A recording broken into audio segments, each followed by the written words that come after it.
प्रजापालना। प्रजापालना क्या है? प्रजापालना दरअसल ये वो है कि कांग्रेस पार्टी ने आज से 1 महीना पहले कबल इंतखाबात के इलेक्शन से पहले कांग्रेस पार्टी ने जो वादा किया था कि जैसे ही कांग्रेस पार्टी इख्तिदार में आएगी 6 कामों की गारंटी दी गई थी कि 6 काम हम करेंगे, जिसमें से 2 काम तो मुकम्मल हो चुके हैं, वो काम शुरू भी हो गया, वो काम लोग उसका इस्तिफादा भी हासिल कर रहे हैं। ट्रांसपोर्टेशन का, वुमेंस फ्री ट्रांसपोर्टेशन का और आरोग्य श्री का, ये 2 काम तो हो गए हैं जिस पे आवाम उसका इस्तिफादा हासिल कर रही है। बाकी के जो 4 स्कीम थे, 500 रुपये गैस सिलेंडर, 5 लाख रुपये, बहरहाल बाकी के जो 4 और गारंटीज़ थी, वो गारंटीज़ को अब करने का वक्त आया है। इलेक्शन को आज 25 दिन हुए हैं, नतायज आके 3 तारीख को हुआ था, आज 30 तारीख है।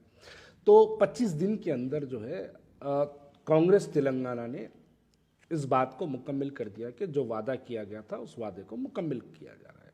उसी की शक्ल पे उसको एक शक्ल दी गई है, उस शक्ल का नाम प्रजापालना। दरअसल प्रजापालना ये जो है कांग्रेस का तेलंगाना की आवाम से किया हुआ वादा है, जिसको एक शक्ल से मुकम्मल किया जा रहा है। ठीक है, अब ये प्रजापालना की बात हो गई। अब यहाँ पर खुदा का कुदरत देखिए, अल्लाह का निज़ाम देखिए कि जो लोग जिनको आरएसएस का टिल्लू बोल रहे थे, जिसको आरएसएस का एजेंट बोल रहे थे, जिनको कहाँ से ला के देता बोल के सवाल कर रहे थे, जिसको आरएसएस को जन्म देने वाली कांग्रेस जिन लोगों ने बोला था, आज अल्लाह का निज़ाम देखिए कि किसी पे अगर आप झूठी तोहमत लगाए तो उसके हाथों से ही अल्लाह ताला उस आरएसएस के एजेंट की तस्वीर गली गली बंटवारा। असदुद्दीन अवैसी साहब, आपने आरएसएस अन्ना बोला था, आपने आरएसएस टिल्लू बोला था। आज देखिए आप खुद वो आरएसएस के एजेंट की तस्वीर पुराने शहर की गली गली बांट रहे हैं। आप खुद आपके वो तमाम हवारी, वो लोग जो आपके तकरीर में जिन लोगों ने आरएसएस के टिल्लू बोलने के बाद जिन लोगों ने वाह वाह के नारे लगाए, जिन लोगों ने असदुद्दीन अवैसी साहब का जिंदाबाद का नारा लगाए, उन लोगों के हाथ से भी आज वो तस्वीरें बट रही हैं। ये किसी पे झूठा इल्ज़ाम लगाने का वजह। एक साहब तो यहाँ तक बोल दिए, कहाँ से ला के देता, जोरू के महर से ला के देता क्या पूछे थे एक साहब।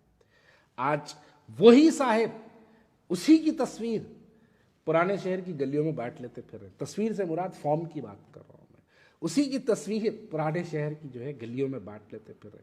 किसी पे झूठे इल्ज़ामात नहीं लगाना। खैर ठीक है, चलिए, आवाम का फ़ायदा हो रहा। कांग्रेस पार्टी ने वादा किया था, कांग्रेस पार्टी के वादे के मुताबिक ये काम हो रहा है।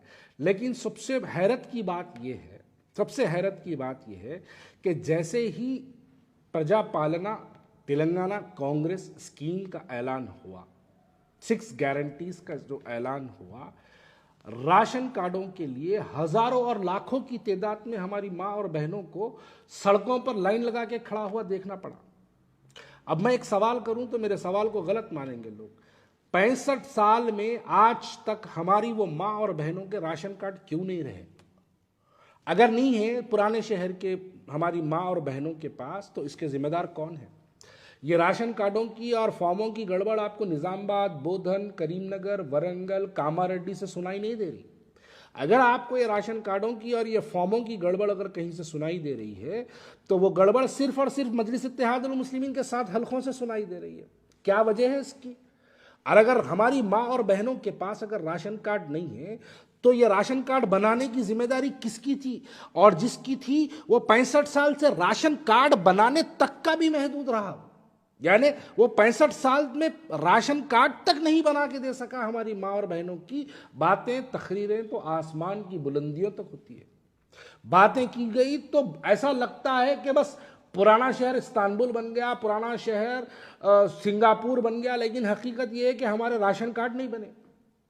आप देखिए, यही है। अगर राशन कार्ड नहीं बने तो उसकी जिम्मेदारी किस पे फायद होती है? कौन है जो राशन कार्ड नहीं बनाया? अरे आज एक गवर्नमेंट, कांग्रेस पार्टी ने एक खाली स्कीम का ऐलान किया तो हमारी गुर्बत लाइनों में खड़ी नजर आई। खाली एक स्कीम का ऐलान किया कांग्रेस पार्टी की तरफ से, तो राशन कार्ड नहीं है बोल के हमारी माँ और बहनें बहुत परेशान सड़कों पर नजर आई।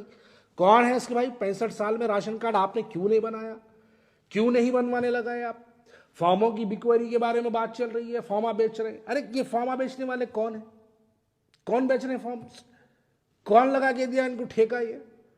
ये तमाम चीजें हैं भाई। राशन कार्ड अगर किसी का ने नहीं है तो इसकी जिम्मेदारी हमारे पे फायद होती है।